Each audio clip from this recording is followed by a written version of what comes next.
लालची मिठाई वाला।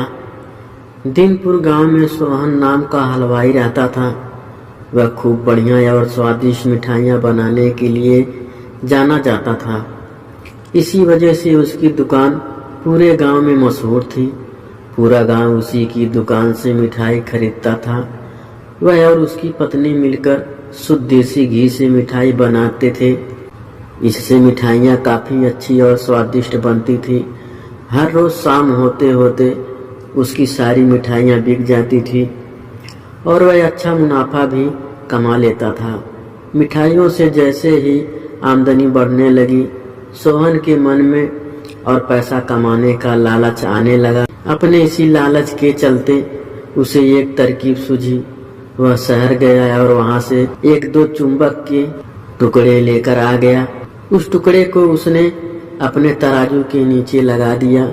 इसके बाद एक नया ग्राहक आया जिसने सोहन के पास से 1 किलो जलेबी खरीदी। इस बार तराजू में चुंबक लगाने की वजह से सोहन को अधिक मुनाफा हुआ।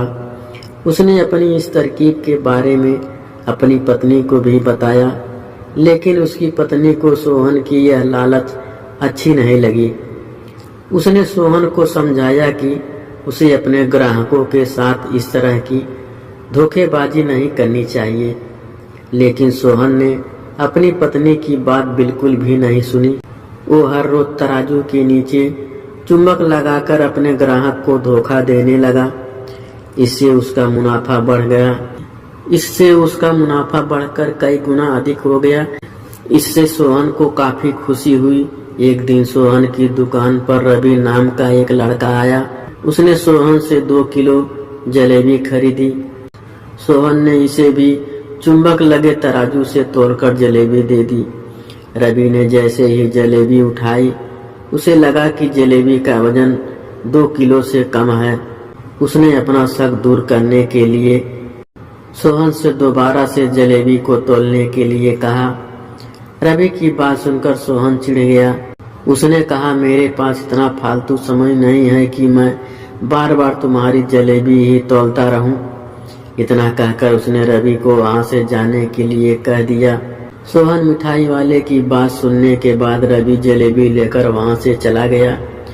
वह एक दूसरी दुकान पर गया और वहां बैठे मिठाई वाले से अपनी जलेबी तौलने के लिए कहा। जब दूसरे दुकानदार ने जलेबी तौली तो जलेबी सिर्फ 1.5 किलो ही निकली। अब उसका शक यकीन में बदल गया था। उसे पता चल गया कि सोहन मिठाई वाले के तराजू में कुछ गड़बड़ है। अब उसने तराजू की गड़बड़ को सबके सामने लाने के लिए खुद ही एक तराजू खरीद लिया और उसे ले जाकर सोहन मिठाई वाले के दुकान के पास ही रख दिया। फिर रवि अपने सभी गांव के लोगों को वहां पर इकट्ठा करने में लग गया। जैसे ही लोगों की थोड़ी भीड़ बढ़ने लगी तो उसने गांव के लोगों को कहा कि आप सभी लोगों को एक जादू दिखलाऊंगा। यह जादू देखने के लिए बस आप लोगों को सोहन मिठाई वाले से खरीदा गया सामान एक बार इस तराजू में तोलना होगा। तब आप लोग देखेंगे कि कैसे सोहन मिठाई वाले के तराजू में तोली गई मिठाइयाँ इस दूसरे तराजू में अपने आप ही कम हो जाती हैं।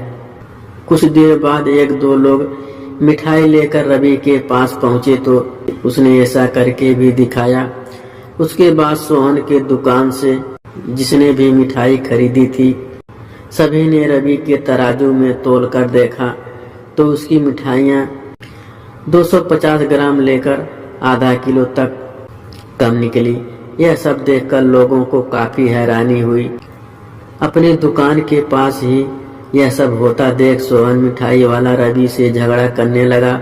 उसने लोगों को बताया कि रवि यह सब नाटक कर रहा है।